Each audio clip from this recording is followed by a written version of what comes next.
Hey everyone, welcome to today's Explainer. We're embarking on a pretty fascinating journey today, actually. We're going to trace the deep historical roots of law enforcement to figure out exactly how those really early foundations shaped the complex and, often intense policing debates we see playing out right now. Because honestly, if you want to understand the modern justice system, you really have to understand where it all started. Okay, let's dive right into this. Have you ever stopped to wonder how we evolved from just a handful of unorganized volunteers roaming the cobblestone streets with lanterns to the highly equipped, technologically advanced, and yeah, sometimes controversial police forces making headlines today? It definitely wasn't an overnight change. It was a slow, deliberate evolution driven by exactly what society was demanding at the time. Section 1. The Roots of Policing. So, to make sense of the systemic issues and the structural realities of modern law enforcement, we really have to rewind the clock. Early American policing was, well, incredibly fragmented. Back in 1631, Boston created the Night Watch. But listen, these watchmen weren't exactly the noble protectors we might picture today. Historically, they often acted a lot more like vigilantes or even thugs, sometimes using their power to extort the exact citizens they were supposed to be watching over.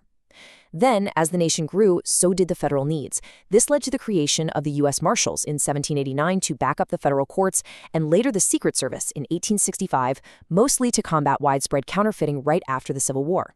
But at that exact same time, down in the South, formal policing grew out of slave patrols, and that was a dark, institutionalized practice aimed strictly at enforcing the institution of slavery and catching runaways.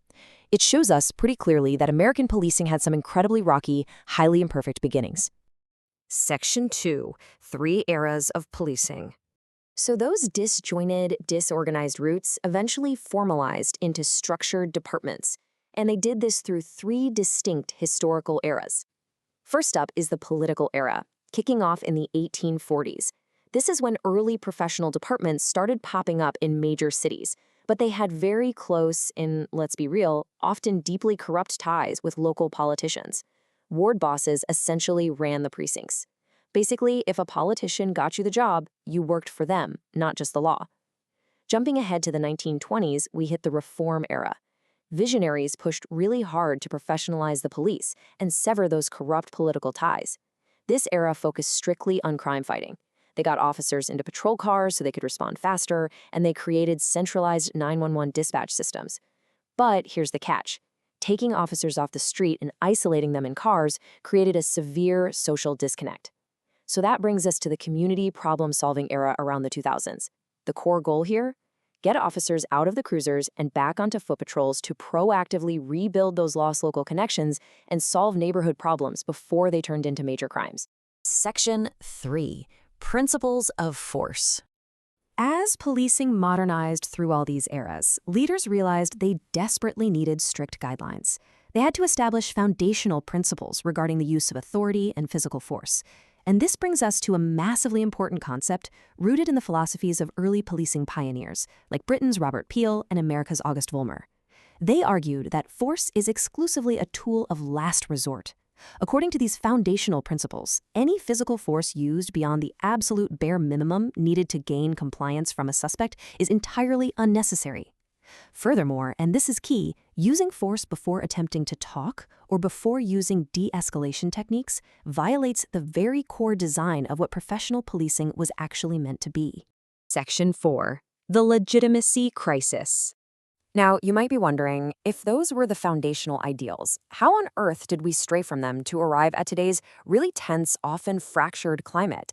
Well, in academic circles, this gap is known as the Legitimacy Crisis. And the crucial point is this. Without legitimacy, the entire system essentially grinds to a halt. Police legitimacy is a strict two-way street of trust. Law enforcement fundamentally relies on public cooperation. Think about it. If the community doesn't trust the police, they simply won't call them. They won't provide the crucial witness information needed to solve crimes. So when legitimacy erodes, public safety genuinely suffers for everyone. One major factor that academic research points to regarding this lost trust is a massive shift in mindset and appearance. There's a stark contrast between the historical ideal of the approachable community protector and the reality of post-9/11 policing. Following the September 11th attacks, local law enforcement agencies gained massive access to surplus military hardware. We're talking things like heavily armored vehicles, assault rifles, and woodland camouflage gear. And when local departments start to look and act more like a militarized occupying force rather than local public servants, well, it immediately creates this huge psychological divide between the officers and the citizens they're sworn to protect. But beyond militarization, there are several other deeply rooted issues heavily straining this legitimacy. Academics point out that force is sometimes used preventatively today, rather than as that absolute last resort pioneers like Peel originally envisioned. On top of that, systemic issues like racial profiling, where race is improperly used as a primary reason for stops and searches, have alienated minority communities for generations. And today, this painful reality is highly visible.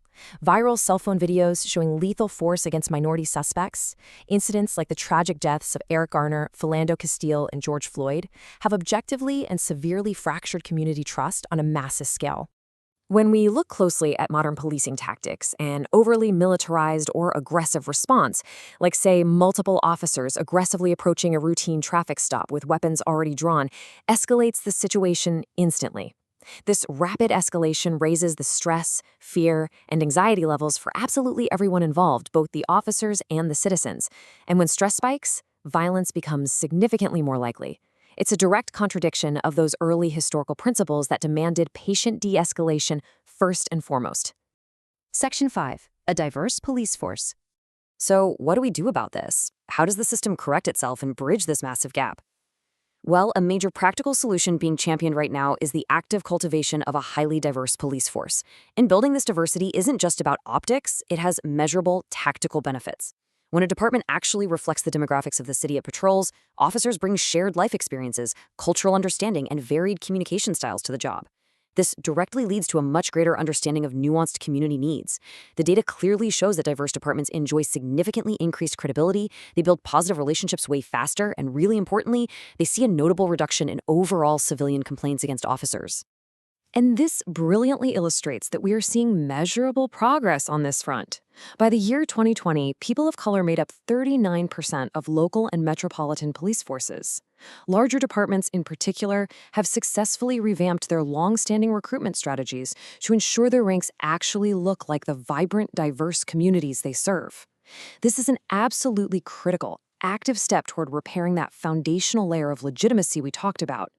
This push for diversity strongly includes gender representation, too.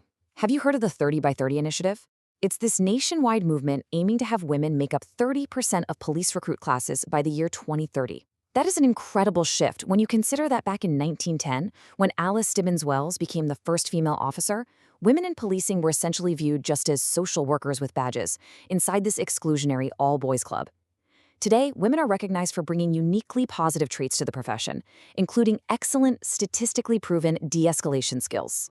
And the definition of diversity just continues to expand, right? It now includes visible LGBTQ+ representation. Historically, law enforcement was an incredibly non-accepting, often really hostile space for this community. But Milestones, from Sergeant Cochran Jr. openly serving in the NYPD back in 1981, all the way to modern transgender officers serving proudly and openly today, show a really profound transformation.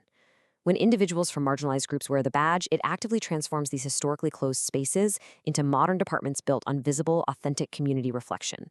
And that further strengthens those vital bonds of public trust for the future. Which brings us to our final overarching thought for this explainer. As we look back at the rocky history, those foundational principles of minimal force, and the modern crisis of legitimacy, we really have to ask ourselves, how do we continuously balance the absolute need for effective law enforcement with the unwavering protection of constitutional rights and the deep trust of the community? It's like a giant puzzle. But by understanding our history, we're much better equipped to demand a more legitimate, just, and effective future. Thank you so much for joining me today, and keep questioning what you see.